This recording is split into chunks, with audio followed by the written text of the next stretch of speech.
El hecho de que el hecho de que ustedes se reúnan permanentemente a conversar de los temas de país es la demostración no solamente de que hay preocupación, sino Sí. que hay una obligación en la sociedad que va más allá de ejercer la democracia a través del voto. Todos Tomasito, tenemos la no, capacidad, pero adicionalmente todos tenemos la obligación permanentemente de estar atentos a cuáles decisiones toma cualquiera sea el gobierno, porque toda decisión política o gubernamental impacta nuestras vidas, nuestras familias, nuestras empresas, nuestro empleo, en fin, impacta fuerte, positiva o negativamente.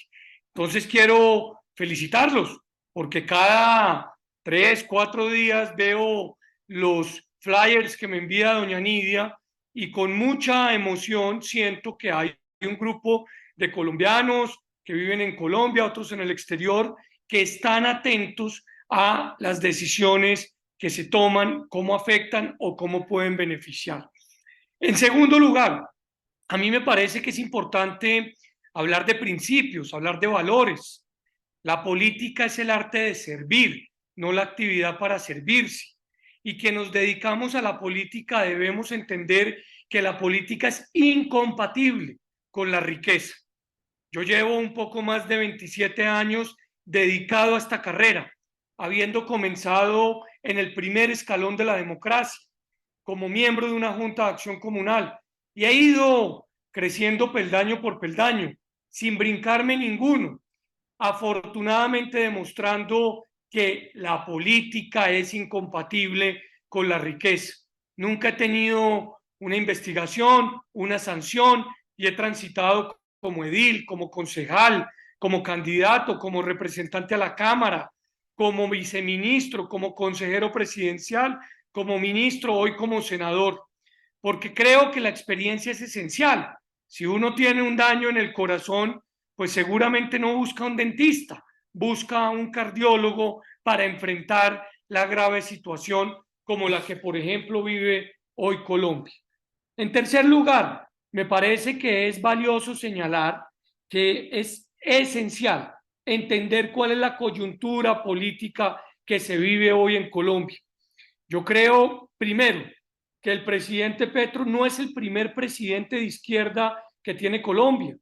Colombia tuvo un presidente de izquierda democrática como fue Alfonso López Pumarejo, que desarrolló reformas de impacto a nivel, por ejemplo, rural, a nivel de tierra, pero siempre respetó las instituciones. A mí me preocupa que el presidente Petro, a quien yo considero un demócrata, permanentemente esté atacando las instituciones, sobre todo cuando no están de acuerdo con él. Si la Corte Suprema no elige el fiscal en el momento que quiere, es porque son bandidos. Si el Congreso de la República no vota como él quiere, es porque son bandidos. Si la Corte Constitucional declara inconstitucional una norma, es porque son bandidos. No, hay que decirle al presidente que tenga mesura, que tenga sensatez, que enfrente los argumentos, perdón, los debates con argumentos y no que pretenda bajo ninguna circunstancia descalificar a quien piensa distinto. Palabras más, palabras menos, hay que bajarle al ego, porque el ego lo que hace es nublar, el ego lo que no permite es tolerar a quien piensa distinto, el ego lo que obliga es siempre a pensar que se tiene la razón. Y en el gobierno, como en la empresa, como en la familia, pues muchas veces, muchos tienen la razón y uno no la tiene. Y lo importante es saber aceptar los errores, corregirlos y avanzar. Y en cuarto lugar, me parece que es muy importante que comprendamos y que entendamos que hay que participar activamente en las decisiones, que el Congreso va a cambiar las condiciones de cómo nos pensionamos, que el Congreso va a cambiar las condiciones de cómo nos entregan la salud, que el Congreso nos va a poner o nos va a quitar impuestos. Sí, el Congreso tiene esa responsabilidad. Toda la ciudadanía tiene la obligación de participar activamente y expresar qué es lo que piensa sobre las reformas. Eso tiene obviamente una connotación importante porque finalmente quienes toman las decisiones somos seres humanos y a los congresistas por los cuales ustedes votaron hay que exigirles permanentemente que tomen decisiones pensando en las próximas generaciones, no pensando en las próximas elecciones, porque si se hace de esa manera se terminan cometiendo muchos errores. Y en quinto lugar, quisiera entrar entonces a la reforma a la salud con el ánimo de intervenir máximo, creo yo, unos 7 u 8 minutos y después permitir preguntas, críticas, sugerencias, comentarios que pueden ser útiles en este proceso. Lo primero que quiero señalar es que evidentemente el sistema de salud requiere de ajustes. Es un sistema concebido, es un sistema que está funcionando hace 30 años. Y de alguna manera, pues todos sabemos que los sistemas, cuando pasa el tiempo, cuando la tecnología entra a operar, pero sobre todo cuando se aprende de los errores y de los aciertos, hay que hacerle ajustes. Entonces a mí me parece que es importante señalar que vale la pena hacer unos ajustes, pero no ajustes como los está pensando la reforma actual. ¿Por qué razón lo digo?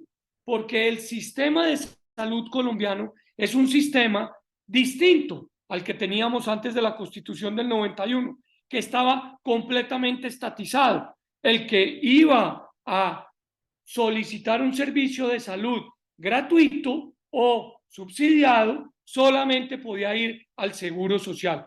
Y los otros que no iban al Seguro Social tenían que pagarle a la medicina privada. La Constitución del 91 lo que señaló fue: hagamos un sistema mixto, donde el Estado ejerce control y vigilancia, donde los privados nos ayudan a administrar y nos ayudan a administrar el riesgo. Y esa palabra es muy importante porque es la forma de determinar o de pronosticar eventuales enfermedades a futuro. Entonces, parto de la base que lo que teníamos antes de la Constitución del 91 era desigual. Lo que teníamos antes de la Constitución del 91 era inequitativo. Los que menos tenían prácticamente no tenían derecho a ser atendidos de manera oportuna y de manera efectiva. Y los que más tenían buscaban, pues simplemente con sus recursos, financiar la atención de salud. Eso es inequitativo en todas partes o en cualquier parte en el mundo. Por eso la Constitución dijo en su momento: busquemos coberturas totales y busquemos lograr algo tan valioso como es la administración del riesgo. Ese sistema comenzó a operar con dificultades, comenzó a operar con aciertos, comenzó a operar finalmente con oportunidades. Y hoy, después de 30 años, podemos señalar el sistema tiene prácticamente el 99% de cobertura y un porcentaje muy alto de atención. Y en ese sentido, creo yo que los ajustes que eventualmente hay que hacer es en atención para lograr que todos puedan, sobre todo en las zonas más apartadas del país, lograr oportuna atención. Pero la reforma presentada por el gobierno Petro destruye todo lo que se ha construido. Pero esa frase ha venido siendo muy trillada. En plata blanca, el sistema actual permite algo que la reforma destruiría de manera inmediata, que es, y grábense esta palabra, la solidaridad. La solidaridad. Dios no lo quiera. A mí mañana me da un cáncer, un tratamiento que puede costar entre 500 y 800 millones de pesos, que ni mi familia ni yo tenemos en el banco, ni debajo del colchón, ni vendiendo las casas que podríamos tener, podríamos subsidiar o financiar. Entonces, ¿qué es lo que hace el sistema hoy en día? El sistema me atiende, me acompaña en ese proceso, por una razón, porque quienes no se están enfermando me ayudan a pagar solidariamente ese tratamiento que yo tengo. Porque gracias a Dios no todos nos enfermamos al mismo tiempo. Gracias a Dios no todos se enferman de igual manera. Entonces, ese principio de solidaridad destruye la reforma que ha presentado el gobierno del presidente Petro y adicionalmente la reforma que ha sido aprobada en la Cámara de Representantes. Y les voy a explicar, como lo han venido explicando en unos podcasts, que entre otras les cuento son importantes de revisar, los directores de las asociaciones de pacientes y los directores de las asociaciones de enfermedades de alto costo. Le voy a pedir a Sofía Londoño, que trabaja en el equipo con nosotros, o a Daniela Guevara, que tengan la posibilidad de mandar por el chat el link de estas entrevistas que estamos haciendo para que ustedes no oigan de un político, sino oigan de un paciente las dificultades que puede tener esta reforma. ¿Por qué la reforma controla o mejor acaba con el sistema de solidaridad? En primer lugar, porque la reforma está tan mal estructurada que no se sabe quién controla qué.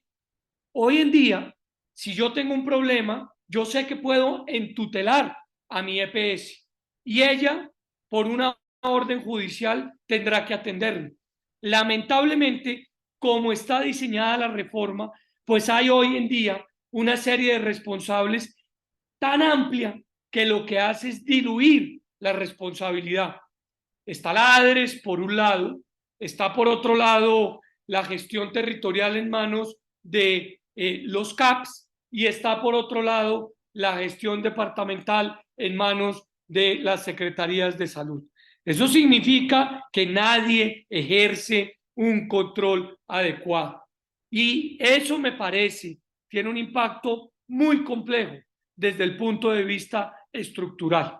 En segundo lugar, para tener una cita en niveles de mediana u alta complejidad, tendremos que pedirle el favor al político de turno.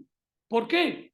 Porque a mí o a ustedes o a las 70,000 personas que de alguna u otra manera vivimos cerca, nos van a asignar a un CAP, a un centro de atención primaria. Y sí, nos van a asignar como hoy sucede en gran parte de las CPS, pero tendremos que ir a ese CAP después de haber sido empadronados para que verifiquen qué tipo de enfermedad tenemos y solamente si ese CAP, que es literalmente administrado por el político local, podré tener la posibilidad de tener una atención de mediana o de alta complejidad. Y esta alerta es muy importante porque lo que trae esta reforma detrás es querer tener el control de la ciudadanía para que ésta responda políticamente.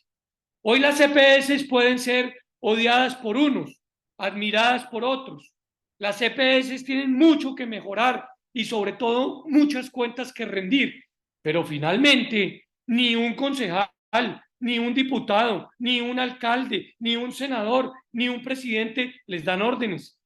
Puede que los jueces les den órdenes, pero no los políticos de turno, motivo por el cual es muy importante señalizar que politizar la salud puede ser una gran equivocación desde el punto de vista estructural.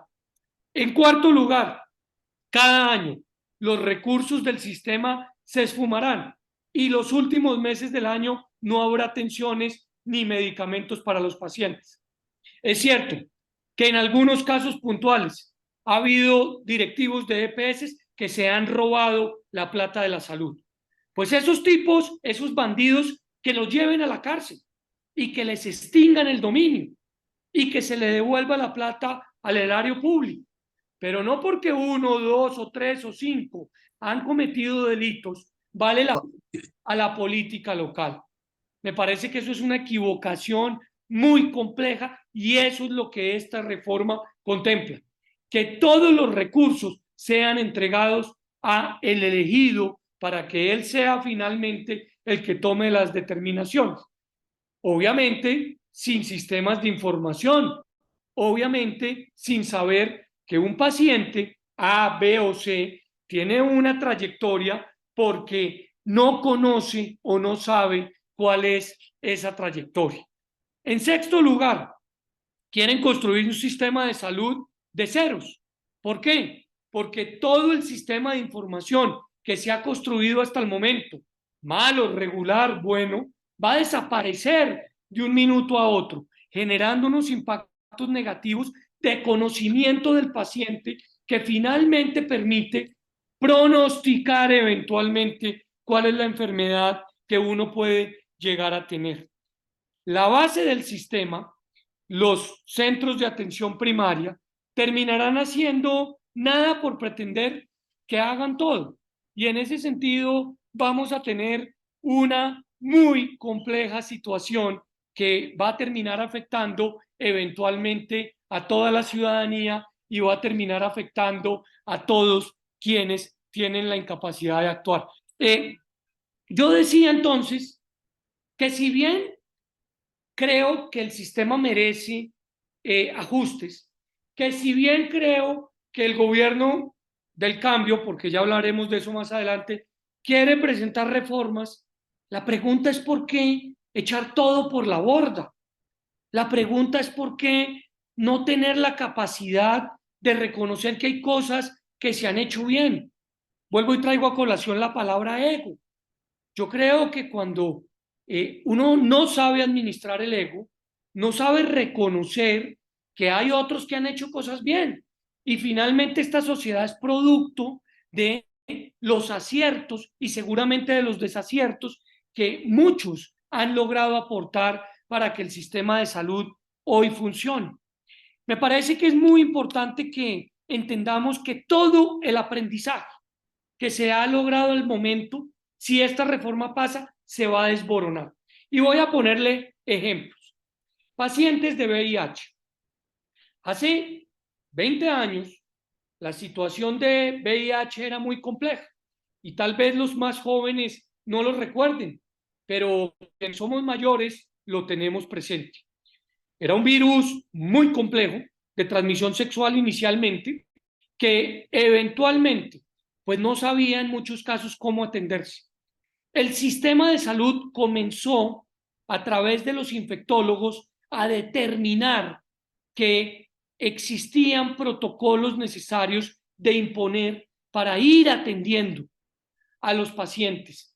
Hoy en día, las asociaciones de pacientes de VIH, pues son quienes dicen, no yo, ellos, que el sistema de salud dedica tiempo, recursos y sobre todo, pues muchas acciones para lograr controlar unas enfermedades tan complejas como puede ser el VIH. Esta es una enfermedad de alto costo que evidentemente ningún paciente tendría la posibilidad de pagar ni siquiera desde el punto de vista de sus medicamentos. En segundo lugar, las que se llaman enfermedades huérfanas o enfermedades raras. Hay unas asociaciones que agrupan un número importante de pacientes que por la condición de sus enfermedades el sistema no sabía cómo tratar y que comenzó en el proceso de aprendizaje a entender a tal punto que esos pacientes hoy reciben una atención excepcional, no dicho por mí, dicho por ellos. Y en ese sentido, me parece que es esencial comprender que la reforma hoy en día, ni a los de VIH, ni a los de enfermedades raras, ni a los de hemofilia, ni a las de muchísimos otros factores y sectores está teniendo en cuenta. Ahí, ¿qué es lo que estamos perdiendo? El aprendizaje que durante tantos años se ha venido trabajando y logrando en un sistema que es imperfecto, claro que sí, que merece ajustes, por supuesto, pero que no puede, por el ego, simplemente pretenderse acabar y para generar un impacto político futuro. El sistema se va a ver muy afectado si esta reforma pasa. La salud volverá a ser uno de los derechos con mayor inequidad en el país. Porque yo entiendo que hay muchas personas bravas y furiosas porque llaman a un call center y le dan la cita muy lejos o porque no los atienden de manera inmediata.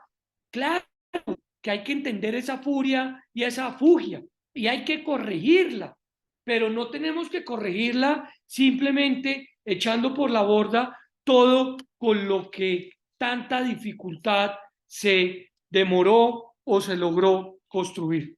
Yo creo que el modelo vale la pena no solamente protegerlo, sino adicionalmente entender que es posible ajustarlo y modificarlo de manera sensata, de manera oportuna, de manera adecuada, no simplemente acabar con todo lo que se construyó. Vamos con el sexto punto, que me parece muy importante. Este proyecto de ley, nadie sabe cuánto cuesta, a tal punto que el ministro de Salud hace unos días dijo que se necesitaba otra reforma tributaria para ponerlo en práctica. Hombre, a mí me parece bastante irresponsable que el Ministerio de Hacienda haya expedido lo que ellos llaman una comunicación respecto a la valoración de lo que el sistema podía costar, pero nunca expidieron un aval fiscal, lo que significa que el gobierno nacional no sabe cuánto cuesta y lo que es peor, el gobierno nacional no sabe si tiene los recursos suficientes para financiar. Claro, para hablar del séptimo punto, que hay que fortalecer la atención primaria. No es que no se haya hecho. La atención primaria, muchas EPS la hacen de manera correcta. Hay que fortalecerla, pero hay que fortalecerla de manera coordinada, con sistemas de información y sobre todo con sistemas de alimentación que permitan que lo que se identifica en esa atención primaria sea posteriormente evaluado de manera efectiva. Yo quisiera señalar que en el Senado de la República, con respeto, con argumentos, pero sobre todo con sensatez, vamos a adelantar un debate pidiéndole a los colegas que votemos negativamente esta reforma del presidente Petro. Por una razón, la reforma es imposible de subsanar, es imposible de ajustar, es imposible de modificar. Podemos ponernos sí de acuerdo en que esta reforma no pase y hacer un proyecto como los que nosotros hemos presentado en 2 oportunidades y ni siquiera se nos ha dado la posibilidad de consensuar. El presidente Petro permanentemente habla de acuerdo nacional. Bueno, un acuerdo se construye cuando se oye a quienes se piensan distinto, cuando del disenso se construye el consenso, cuando se entiende que de la salud tratándose, pues hay que ser muy cuidadosos en el ejercicio de la protección, no solamente del paciente, sino de un sistema que se basa en la solidaridad. ¿Para qué? Para evitar que quienes no tienen cómo puedan ser atendidos oportunamente.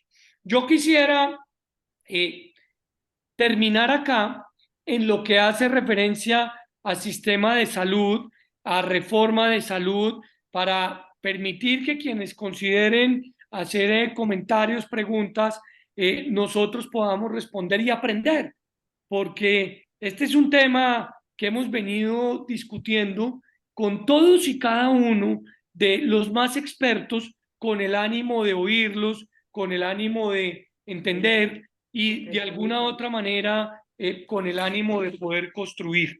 Me parece que es importante, Nata Daniela, Caro Guevara, miembro de nuestro equipo que se acaba de comentar, que pongamos en el chat la entrevista que le hemos comenzado a hacer a los directores de las asociaciones de pacientes y si doña Nidia considera a través de ella le iremos transmitiendo los otros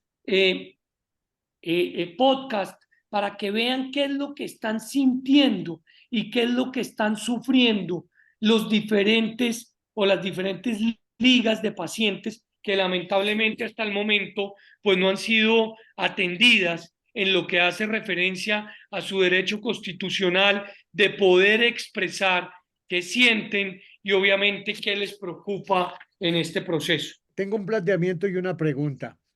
Eh, es conocido por algunos políticos, tristemente no por todos, pero sabedores, conocedores de sus capacidades y de su interés por el estudio de la cosa política, ¿diría usted que el globalismo y la Agenda 2030 son realidades o está lejos de ese concepto?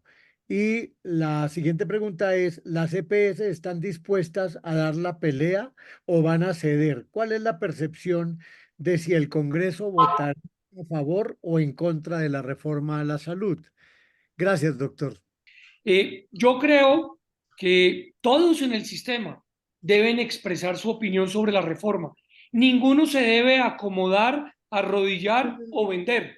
Yo creo que el presidente Petro sí está tratando de cooptar a las EPS con una propuesta alternativa que lo que hace es despilfarrar el presupuesto, entregarle a las EPS el 8% del recaudo o del gasto de la salud, simplemente para que cumplan una labor desde mi punto de vista de administración sin auditoría y obviamente de no manejo de riesgos, es tratar de callarlas en el debate.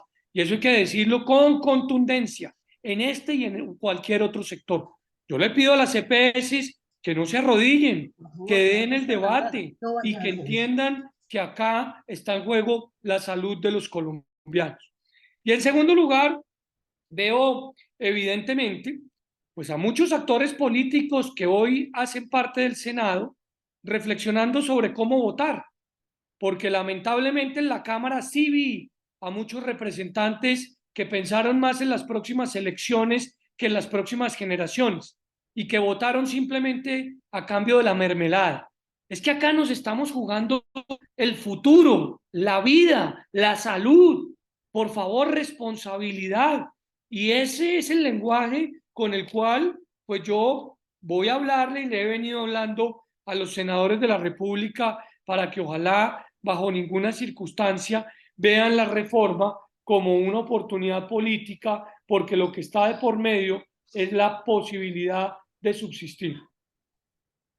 De acuerdo, doctor. Y la pregunta respecto de qué concepto le merece el globalismo y la Agenda 2030, por favor. Mire, yo creo que la globalización evidentemente es un movimiento que tiene una importancia muy grande. Hay que saber cómo actuar respecto a las cosas que son útiles y positivas para Colombia, pero tampoco simplemente hay que copiar y pegar. Ese proceso de la agenda de globalización pues no se aplica o no se pone en marcha de igual manera en todos los sectores o en todos los países. Y en segundo lugar, bienvenida a las agendas como la de 2030, pero ya tenemos que pensar en las de más largo plazo. Senador, yo más que hacerle una pregunta, como le dije a la representante Marlene, yo necesito, yo en este momento a usted, yo le voy a complementar algo que sí me preocupa de la reforma. Yo me presento, doctor, yo soy enfermera jefe de profesión, tengo una especialización en gerencia de la calidad y auditoría en salud y soy doctoranda en gerencia pública y política social de la Universidad de la Baja California. He sido 3 veces gerente de hospitales públicos y privados. En el Charco Nariño fui la gerente 2016-2020 y en Huachucal Nariño fui 2020-2021. Esto que me lleva a hablar un poco con autoridad más el tema de salud y viví muchas cosas de las que el gobierno quiere engañar a la gente y eso es falso, que la salud va a llegar a las comunidades más dispersas.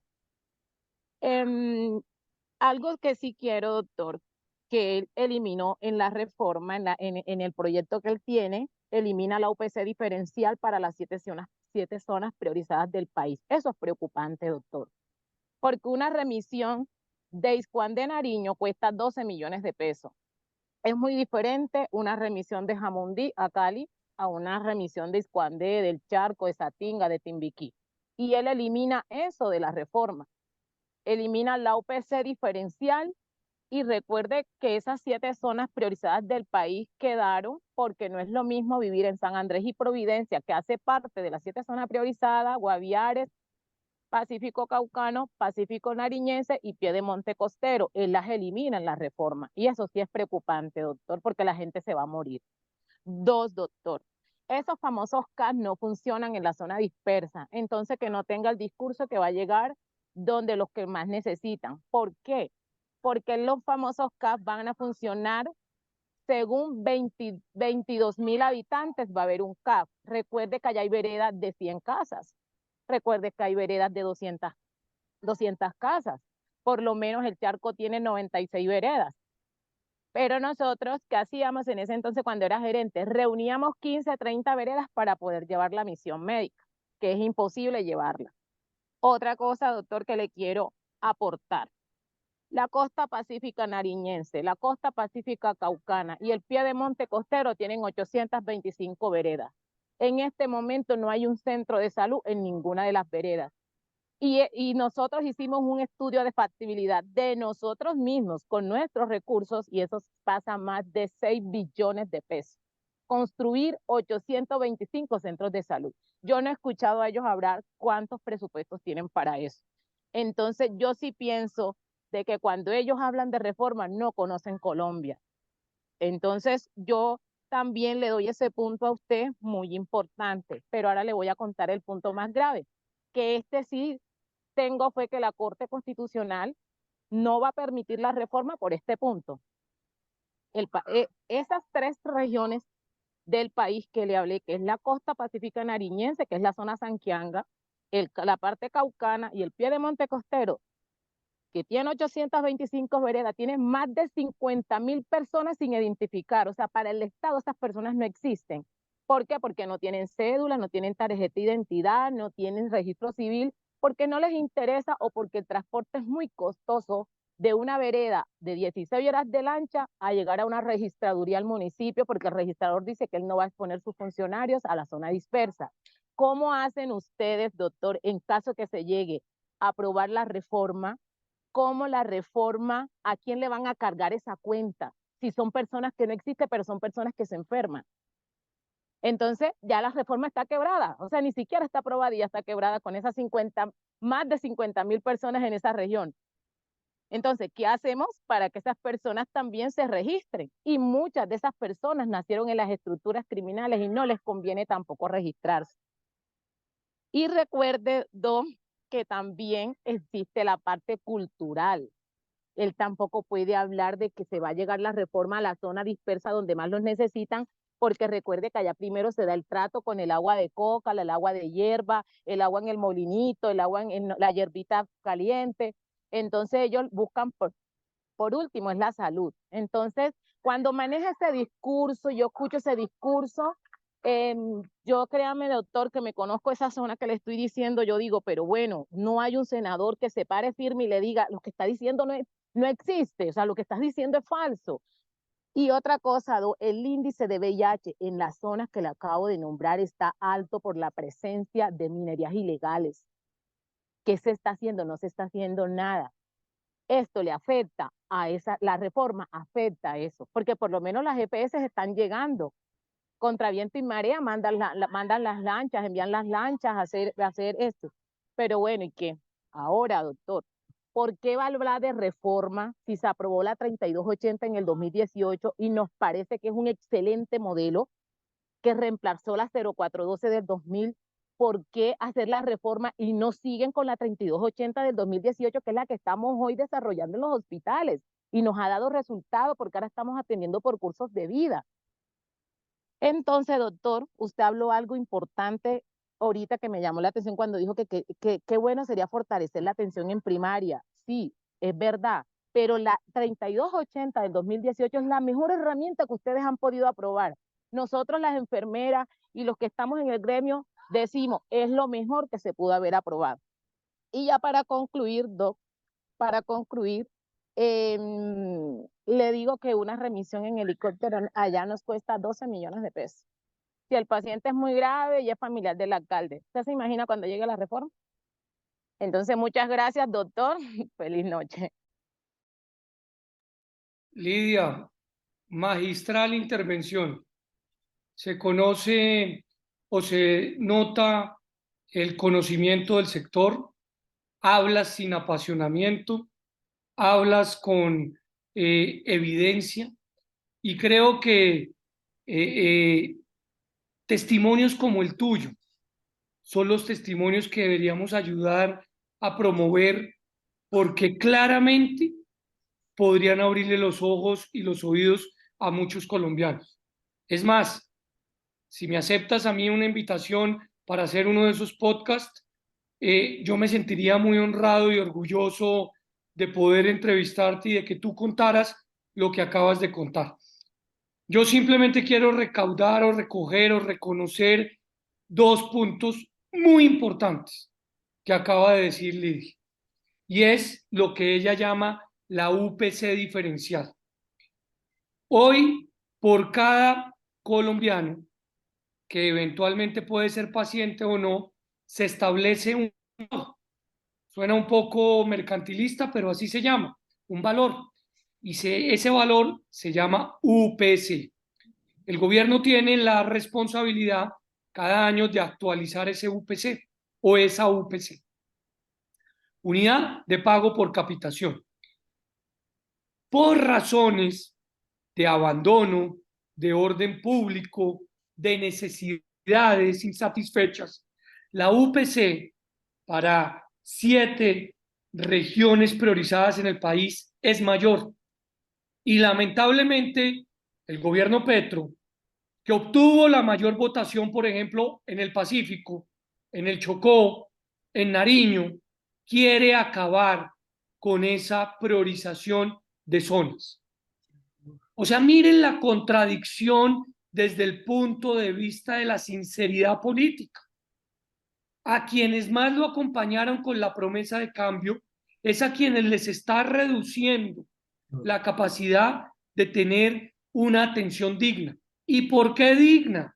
Porque el conocimiento de Lidia pues lo dice por sí sola, porque no es lo mismo entrar a Policarpa en Nariño o entrar a Baudó profundo que ir a Chapinero en Bogotá. Ahí hay una serie de requerimientos que se necesitan. Entonces, qué claridad mental, Lidia, como acabas de explicar esa inequidad que está planteada en la reforma. Pero en segundo lugar, Lidia dice otra cosa. Doctor, yo la próxima semana estoy en Bogotá con la alcaldesa del Charco. ¿Qué he hecho yo? He concientizado a la gente que lo que él está diciendo en la reforma es todo lo contrario. Y ya le he dicho al Pacífico, a mí no me importa, porque ya en el Pacífico me conocen y ya como le digo, he sido gerente varias veces en el Pacífico. En estos momentos estoy de asesora en varias alcaldías allá y eso me da como que un poquito de más fuerza para hablar. Si usted me permite y está en Bogotá, sería bueno que usted tuviera una conversación con la alcaldesa porque realmente tenemos las herramientas. Ella lleva las herramientas para decir no a la reforma y que el Charco se haya levantado con un territorio de 96 veredas y 4 corregimientos y que yo he logrado impactar, porque yo soy de Barranquillera, yo soy de la costa Caribe, pero acá he logrado impactar en el Pacífico.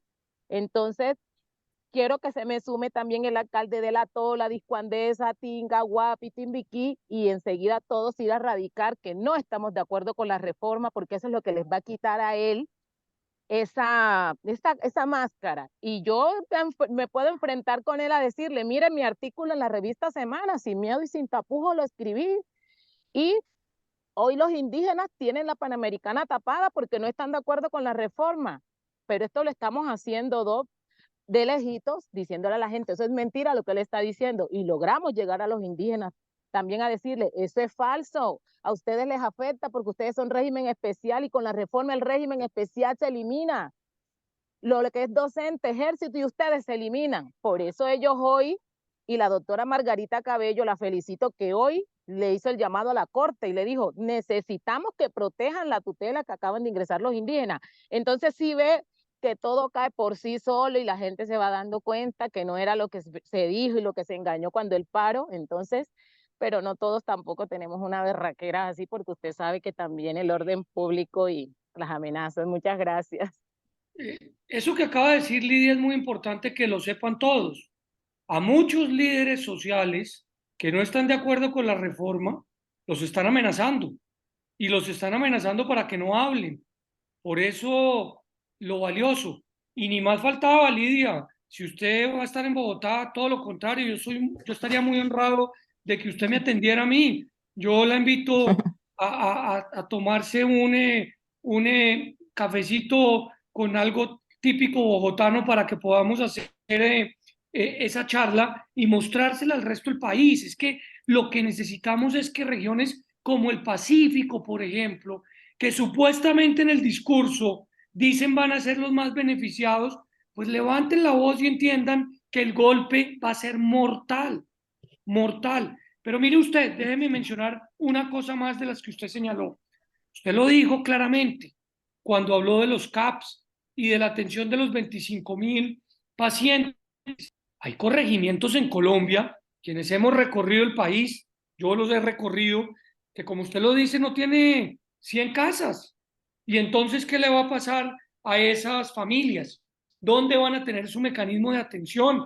Hoy por lo menos tienen contra quién pedalear y patalear, a quién entutelar, pero con la reforma eso se va a desboronar. No sé si sabía, yo soy retirado de las fuerzas militares de la Armada Nacional en el grado de capitán de navío, que equivale a coronel del ejército. Ya retirado, fui elegido por los oficiales en retiro y me desempeñé como miembro del Consejo Superior de Salud de la Fuerza Pública, lo cual me llevó a estar inmerso 4 años conociendo el sistema de salud. Ningún sistema es perfecto, ni este ni el que piensan hacer, pero hay que tener la capacidad de entender si los ajustes requieren una ley o son problemas en su gran mayoría de ejecución. Si son problemas de ejecución, ninguna ley que salga será mejor. Como usted dice, este lleva 30 años de mejora y hoy lo quieren borrar y empezar a implementar uno nuevo para en otros 30 años no llegar a lo que tenemos hoy. Por lo que voy a decir a continuación, no voy a entrar en detalles de todo lo malo y de las mentiras de esta reforma. La experiencia en la Cámara de Representantes no se puede repetir. Artículos como los que usted relaciona no debían pasar y pasaron. Y la sensación de impotencia de la ciudadanía es insuperable. La decepción con la Cámara de Representantes es muy profunda hoy.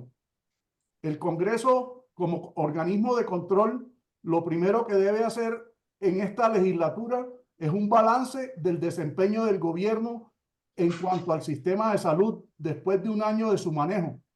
Ese solo balance les dará que no se le puede confiar a este gobierno que borre el sistema actual e implemente y administre uno nuevo. Se requiere llevar el sistema,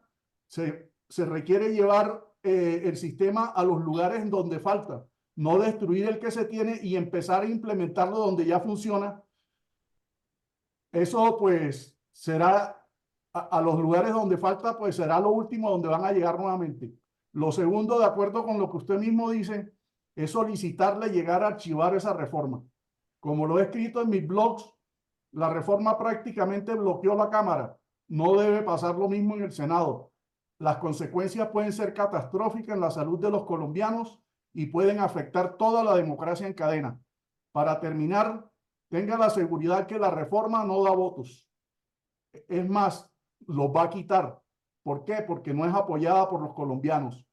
Y no es apoyada hoy y mucho menos lo será en 2 años si pasa la reforma, que ya se estarán pagando las consecuencias, como usted mismo observó en estas últimas elecciones regionales. Muchas gracias. Doctor Fabio, qué placer volverlo a ver. Yo retomo lo que usted señala al afirmar que Colombia está decepcionado de la Cámara de Representantes. Miren, yo creo que llegó el momento de que todos exijamos responsabilidad política. No hay nada que le atemorice más a un político y particularmente a un congresista que la presión social. No hay nada que le atemorice más que lo llamen, que le escriban por el chat, por las redes, a los senadores por los que ustedes votaron y les exijan que respondan por la salud de sus familias y por la salud de ustedes. Creo que eso es fundamental. En segundo lugar, acá hay unos partidos políticos que no han hecho sino pantomima, que dicen ante los medios de comunicación que van a votar en contra y que terminan votando a favor. Esos partidos políticos tienen que tener responsabilidad y saber perfectamente qué es lo que van a enfrentar a futuro. Así que, doctor Fabio, estoy totalmente de acuerdo con usted.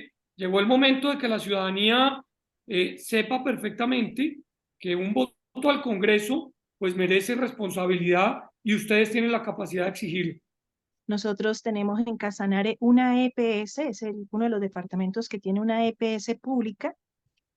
Allí tenemos una red de salud y tenemos, digamos, lo que de pronto el gobierno quisiera hacer, que es lo que está proponiendo en las reformas, monopolizar la salud, de lo cual no estamos de acuerdo. A pesar de que nuestra EPS nos ha prestado función importante, tenemos una dificultad en las finanzas. Siempre hay que recapitalizar la empresa, no hemos podido ser sostenibles y pues eso nos da a nosotros una alerta porque ya existe un modelo que no se ha podido sostener. En pasadas evaluaciones de la superintendencia estuvimos muy cerca de ser intervenidos y pues gracias al gobierno pasado tuvimos unas recapitalizaciones. Entonces nosotros estamos viviendo lo que es la experiencia de no tener, digamos, un sistema financiado que le cuesta trabajo al departamento y no creemos, senador, que se deba monopolizar la salud. Creemos que las EPS no deben desaparecer, lo que hay es que ponerlas en cintura. Ministerio de Salud, Superintendencia de Salud debe ser más exigente. Creemos que existe la ley 100 es una ley estructurada, organizada, como lo decía usted, de 30 años que llegó al 95%, un 24% en contributivo, un 22% en subsidiado, prácticamente un país que tiene cobertura, que tiene deficiencias en el sistema, es total, que hay EPS que no cumplen con su labor, es cierto, que hay corrupción también, pero que le falta al sistema generar medidas más estrictas, lo merece.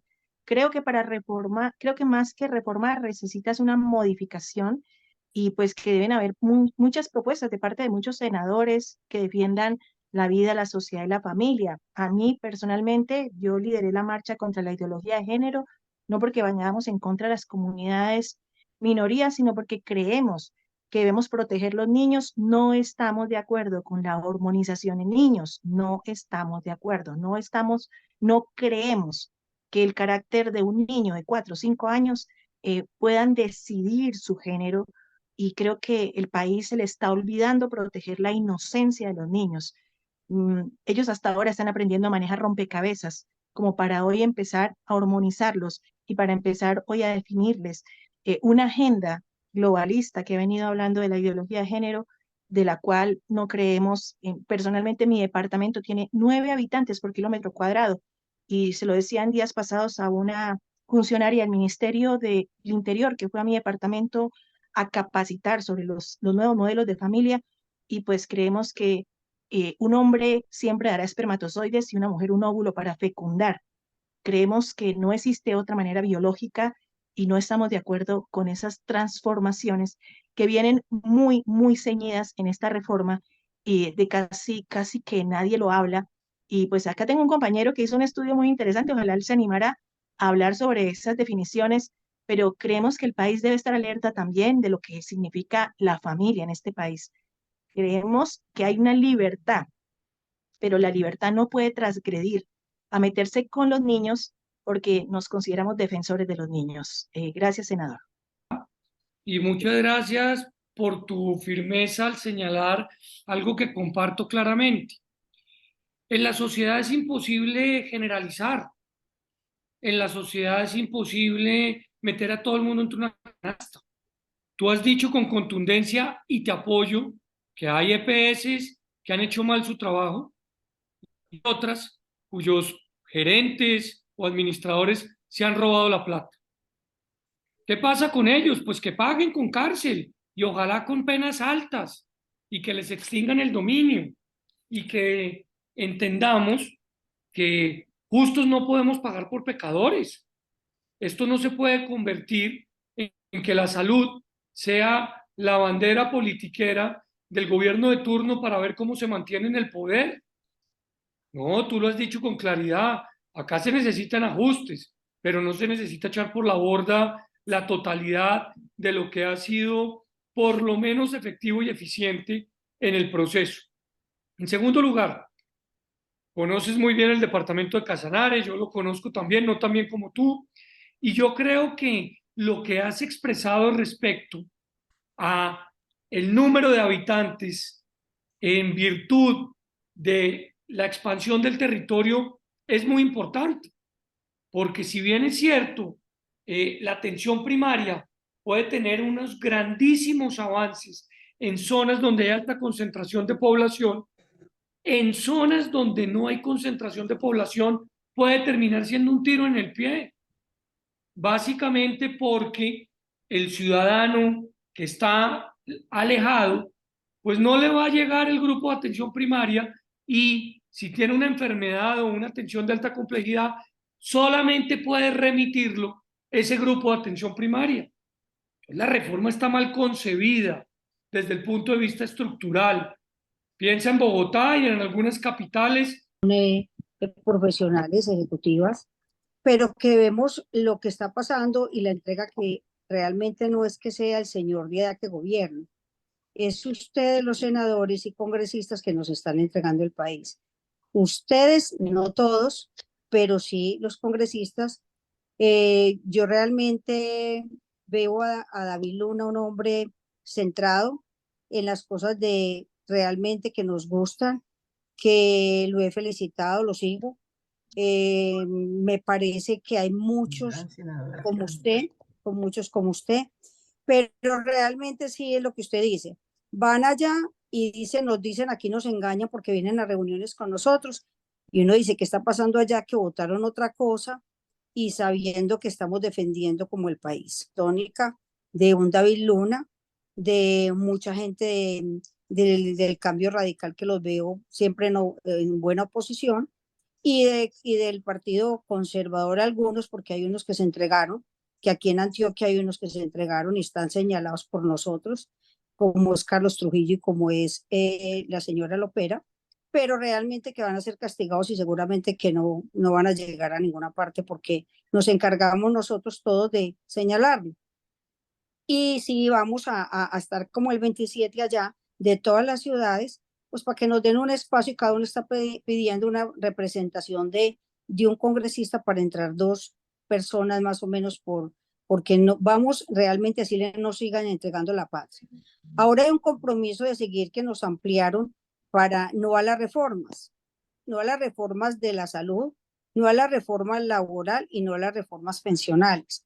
A mí sí me gustaría mucho que apoyáramos como la causa de seguir firmando para demandar, porque este tema, la gente que maneja hoy la salud sabe de finanzas y sabe manejarla, porque son empresarios gruesos, empresarios que saben entrar ese pedacito que le da el gobierno y que les entregan para la cuota de cada persona para poder funcionar, pero la saben invertir y por eso es que nos atienden y es la salud que todos conocemos, que en Colombia no nos dejan 15 días maniquebrado, ¿no? En Colombia nos atienden y nos operan enseguida. Nosotros somos muy privilegiados, así vivamos en un morro por allá, pero lo ayudamos a traer, que en eso nos afanamos mucha gente, para ayudar a traer a esa persona para que quede al otro día operado, ¿cierto?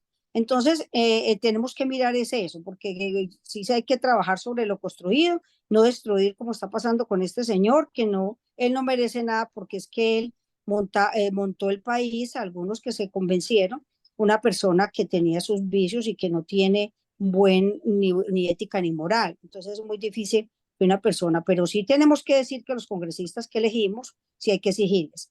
Entonces esa es como la invitación. A David, pues mis felicitaciones.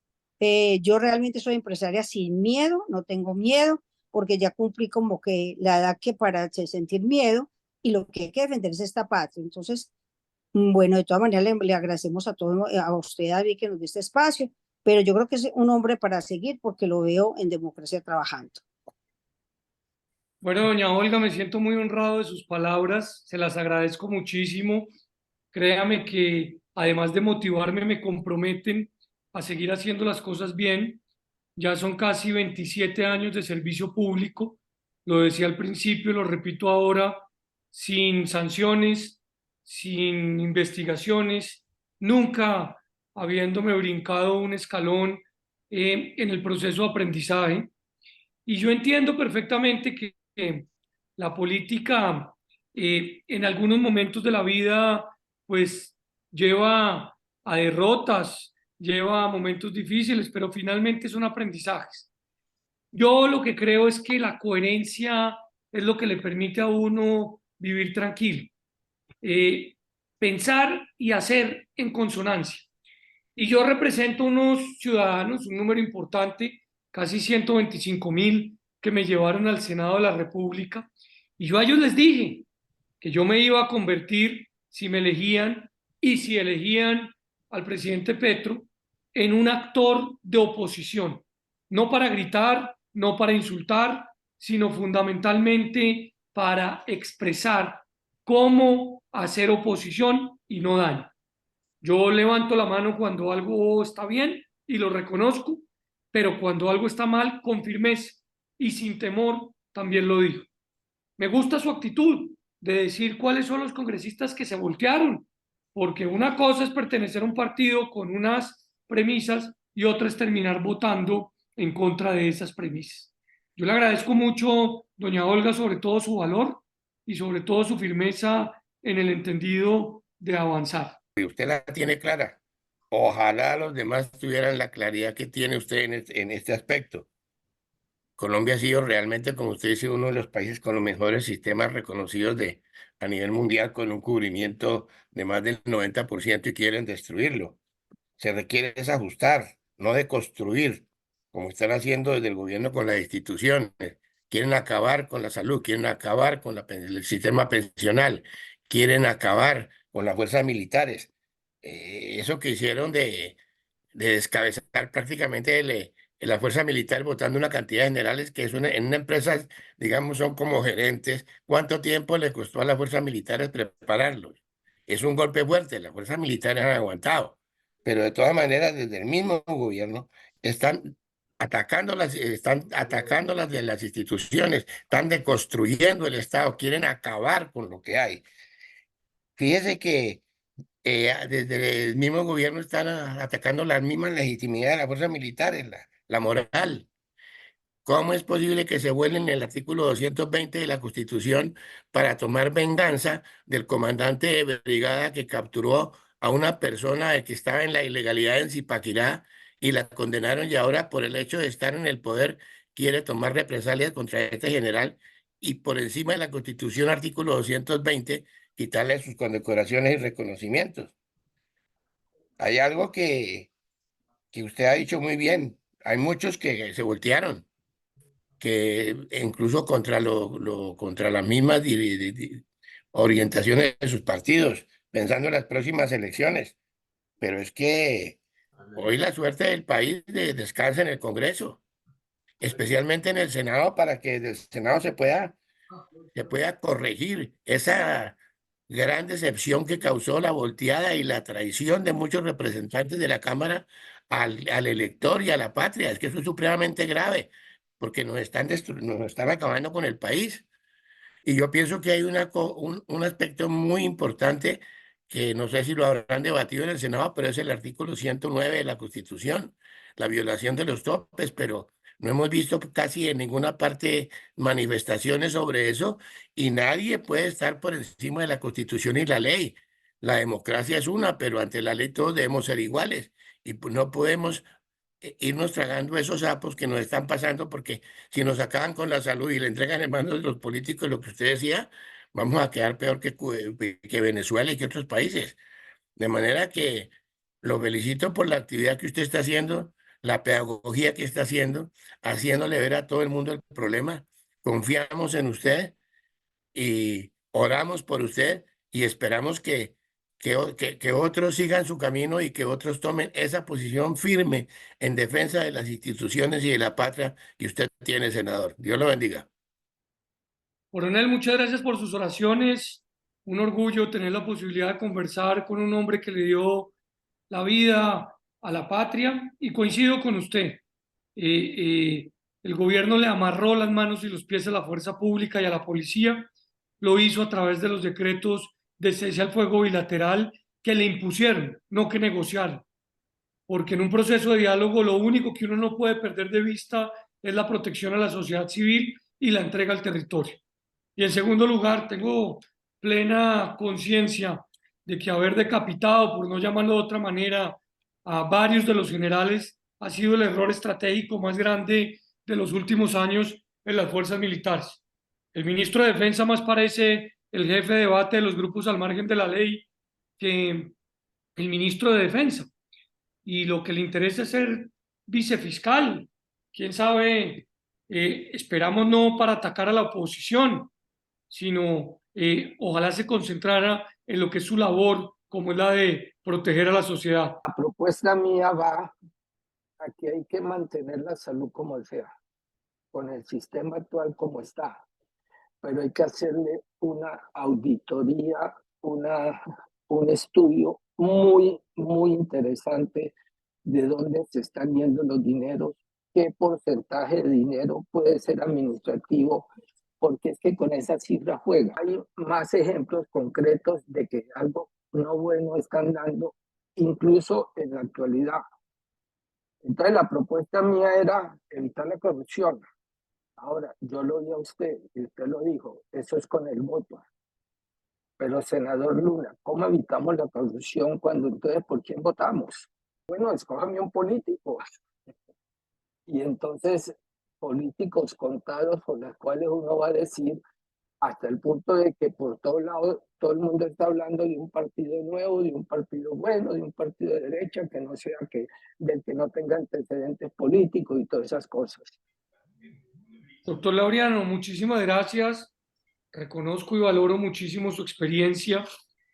Adicionalmente, ese paso por la región le da toda la autoridad moral para señalar cómo funciona un sistema de salud como el venezolano y cómo lo que busca es no solo empobrecer, sino lo que es más crítico, manipular.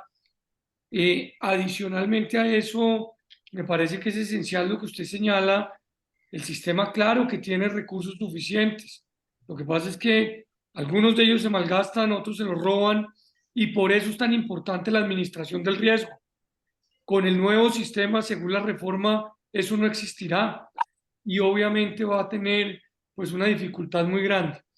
Yo le quiero pedir el favor, si su tiempo se lo permite en el futuro, nos pueda ayudar a guiar en estos debates, porque nosotros sí nos vamos a mantener firmes y nos vamos a convertir en unos voceros muy contundentes, con respeto sí, para expresar que el futuro de esta reforma no puede ser otro que terminar hundida.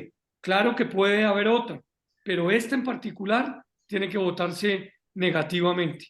Dentro de las inquietudes que nosotros encontramos en un breve estudio que hicimos de la reforma a la salud, encontramos inicialmente que su articulado está basado, dentro del artículo 3 de esa reforma, en varios artículos de la Constitución, entre ellos el 48, el 49 y el 334. Cuando nosotros miramos lo que implica esos artículos, estamos hablando de que cualquier ley de la República debe estar definida y en el artículo 49 debe estar organizada, dirigida, reglamentada. Específicamente el 49 que habla acerca del saneamiento o lo que tiene que ver con la promoción, la protección y la recuperación de la salud. Y además de eso tiene que hablar o habla específicamente de la descentralización. Y algo que ocurre cuando se le quita en ese sentido el poder de la administración y los recursos públicos o los recursos que las personas contribuyentes dan a la salud, deja de ser descentralizada para volverse otra vez un nido centralista dentro del contexto de un monopolio, podríamos llamarlo monopolio estatal. Y también el artículo 334 de la Constitución nos habla que todo lo que tiene que ver con la economía del país debe estar dentro de un marco de sostenibilidad fiscal. Y esa sostenibilidad fiscal implica que todos los recursos que se destinen sean para su uso específico y también cualquier ley que tenga necesidad de ese recurso debe estar definido dentro del presupuesto, lo cual dentro del articulado no aparece y tampoco tiene viabilidad fiscal, no solamente por lo que han dicho ustedes, sino también otros senadores de la República. Esa constancia nos llama la atención sobre varios aspectos. Uno, no habría cómo sostenerlo fiscalmente. Y dos, miramos si en verdad este articulado que tiene que ver con la reforma en verdad define, reglamenta, organiza, desarrolla plenamente el sistema de salud, lo cual vemos que no es así. Hicimos un pequeño ejercicio con unas palabras que precisamente es lo que marca la ley en la Constitución, hablando de definir. La palabra aparece 17 oportunidades, pero en futuro definirá, es decir, no hay nada constante o seguro o desarrollado dentro del articulado. Y eso está afectando precisamente más de 15 artículos dentro del texto, incluyendo lo que tiene que ver con los CAPS. Cuando pasamos a otra palabra, hablar de desarrollar, aparece desarrollará en 27 oportunidades, afectando 19 artículos de la misma reforma o del articulado de la reforma. Y oh sorpresa, encontramos una palabra que tiene un pequeño marco de freno de alerta que tiene que ver con enfoque. Aparece 40 veces, afectando más de 27 artículos. Y esas 40 veces están relacionadas con enfoque sectorial y enfoque de género. Simplemente la palabra enfoque de género aparece unas 25 veces. Y cuando miramos eso dentro del contexto, no solamente de la ley, sino también dentro del plan de ordenamiento que tiene el Estado, o en este caso el Ministerio de Salud, encontramos una publicación de ellos mismos en el Ministerio de Salud, donde aparece que es necesario que el Ministerio de Salud rija a partir de febrero de 2023, es decir, la época en que se inscribió la ley o se radicó la ley en el Congreso. Habla de implementar la transversalización del enfoque de género en el sistema de salud colombiano. Febrero 2023. Cuando miramos y me llama la atención que la palabra enfoque aparece 40 veces, 25 más aparece enfoque de género, miramos que todo este articulado está no solamente dañando y desfinanciando o no desarrollando absolutamente nada que tiene que ver con la reforma y de fondo no ataca los problemas que puede tener el actual sistema de la ley 100, sino que también lo usan como una plataforma para poder implementar como una ley o una política de Estado la transversalización del enfoque de género y usted sabe muy bien lo que eso acarrea. Igualmente, eso implica que todos y cada uno de los puntos que tienen que ver con la organización del Estado tienen que tener esa relación y esa transversalización, incluyendo el hecho de la salud.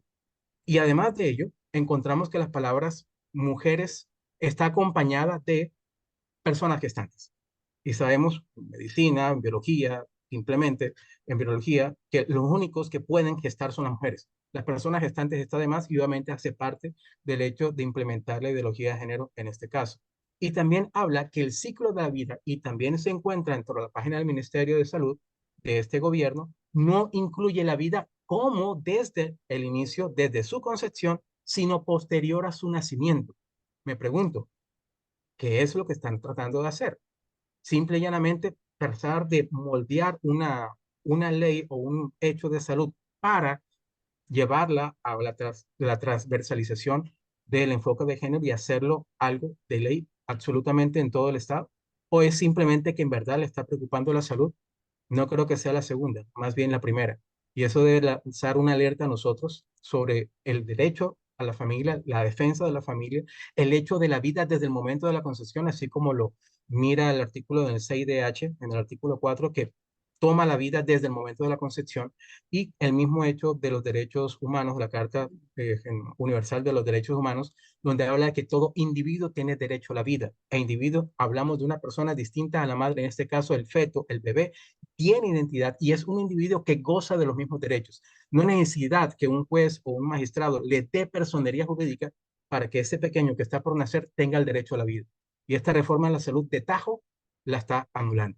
Entonces creo que debemos tener bien alertas las atención al respecto, porque no solamente hablamos de financiación, del problema de la poca desatención, de borrar de tajo 30 años de experiencia que se tiene, sino también el hecho de meter nuevamente la ideología de género dentro del Estado colombiano. Sí, yo soy médico especialista en seguridad y salud en el trabajo. Hola, Eide, ¿cómo estás? Qué gusto saludarte. Pero resulta, mi estimado, que en el medio en el que yo me manejo, tenemos dos posturas, ¿no? La postura de los que estamos a favor, los que estamos en contra, perdón, de la reforma y los que están a favor. Muchos de ellos son aquellos que estuvieron en algún momento, digamos, de alguna forma, entre comillas, beneficiados con el hecho de que hubiera más prestación particular, ¿verdad? Y no tanto que fuera por temas de, pues, por EPS, ¿no? Manejados por el sistema como tal.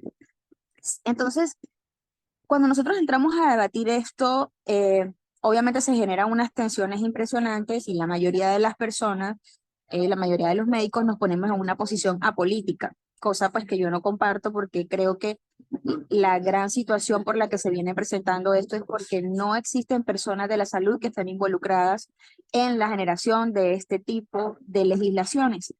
Entonces, pues obviamente nuestros dolores no son escuchados y como realmente vivimos las cosas, pues no se tienen en cuenta. Síntesis, senador, yo quería que por favor, cuando tenga la disponibilidad, ojalá en este momento o en posterior, que ya nos seguimos por redes, es cómo podemos enfocar el debate, aquellos que estamos en contra de la reforma, cómo podemos argumentar eh, más allá de una forma médica, ¿sí? Es decir, más bien de una forma política, social, de una manera fuerte, cuando tengamos este tipo de debates. Realmente yo también tengo unos espacios en los que he entrevisto personas y creo que esto es algo que se nos está quedando muy por fuera de nosotros. Entonces, me gustaría que nos ilustrara de cómo nosotros podemos hacer para llevar un debate de altura, ¿verdad? Con nuestros mismos colegas. Parece un poco difícil pues que un médico le esté preguntando a alguien que no es médico, ¿verdad? Pero definitivamente no encontramos la forma. A veces son demasiado cerrados y desean muchos de ellos volver al sistema como lo era el Seguro Social. Y siendo que hacemos parte del sistema, eh, seguimos estando, bueno, muchos están a favor y esto genera unos dolores impresionantes. Entonces, es algo que debemos empezar a manejar, no solamente desde las grandes líneas como lo hacen ustedes, sino también desde las posiciones pequeñas como las tenemos nosotros. Entonces, que nos regalen unas recomendaciones de argumentaciones firmes para poder manejar esto desde lo político y lo social. Gracias. La primera, ¿cuál es el análisis que usted tiene sobre la seguridad nacional respecto al tema, lo que acaba de sacar ahorita en Twitter? Sobre Catatumbo, ahora el nuevo comandante de los generales del ejército. La segunda es qué le depara a Colombia con todo el desastre que hay en seguridad, salud, laboral, empresarial, vivienda y hasta los dichosos subsidios para los bandidos. Y la tercera, no menos importante, ¿cuál es el siguiente paso que usted tiene o que ha pensado para realizar después de salir del Senado o ya lo está trabajando? Tal vez sea para una presidencia. ¿Y cuáles serían sus propuestas para reforzar nuestras fuerzas militares? Hoy, caminando en una ruta pro país como usted lo está haciendo, créame que en el momento histórico de la actualidad, nosotros no tenemos unos voceros auténticos, tenemos vendepatrias, tenemos un gobernante que da pena como persona, como ser humano, y quisiera yo realmente desde el punto de vista humano, ¿cómo piensa usted esa condición de esos señores que están allá, no aportando, sino entregando al país de una manera tan angustiosa cuando necesitamos precisamente defender la libertad, la democracia, el desarrollo social, Colombia? ¿Y por qué razón los congresistas, en el caso suyo, y otros como ustedes también vehementes, no se le paran y denuncian los nombres de todos aquellos que están traicionando a Colombia? No, muchas gracias, doña Nidia, a ustedes por haberme invitado a este espacio, por haber soportado mi intervención y yo agradecido porque aprendí muchísimo y le voy a pedir a Paulo que por favor me comparta el estudio que hizo donde con claridad se identifican cuántas veces se señala definirá o cuántas veces se señala se desarrollará. Eso demuestra que esta es una reforma que no tiene claridad de futuro. Por supuesto, estoy absolutamente de acuerdo con Carol, que muchas personas, Carol, profesionales de la salud, quisieran volver al sistema anterior, donde quien tiene plata pues pueda pagar las citas y lo haga de manera directa y privada. Pero hay gente que no tiene, digamos, los recursos y seguramente el sistema solidario lo que le permite pues es tener algo de equilibrio y de equidad. Claro que podemos conversar, ya que estamos conectados por nuestras redes sociales. A Sukey le respondo que sí es muy importante entender que atravesamos un momento de crisis en materia de orden público, producto de un gobierno que le amarró las manos y los pies a la fuerza pública, producto de unos grupos al margen de la ley que no sienten, lamentablemente, la presión por parte de la fuerza militar, porque a la fuerza militar no la dejan actuar. Y obviamente, producto de la estigmatización que vivió la policía durante el famoso estallido social. Hay que soportar y respaldar a nuestra policía y a nuestras instituciones para que puedan recuperar no solamente su prestigio, su credibilidad, sino adicionalmente sus herramientas para actuar en derecho, defendiendo a la sociedad civil. Omaira, para mí es muy importante lo que señalas de que todos debemos señalar con claridad, y así lo voy a hacer yo, quiénes votan a favor, quiénes votan en contra. Yo voté en contra de la reforma tributaria de Petro, yo voté en contra su plan de desarrollo, yo voté en contra de la ley de sometimiento a la justicia que pretendía dejar en libertad a varios narcotraficantes condenados. Y obviamente, pues el gobierno y sus socios nos quieren atemorizar, pero no lo vamos a permitir. Terminaría, Sukey, señalando que yo me he formado durante más de 30 años pensando como muchos que puedo yo llegar a gobernar el país.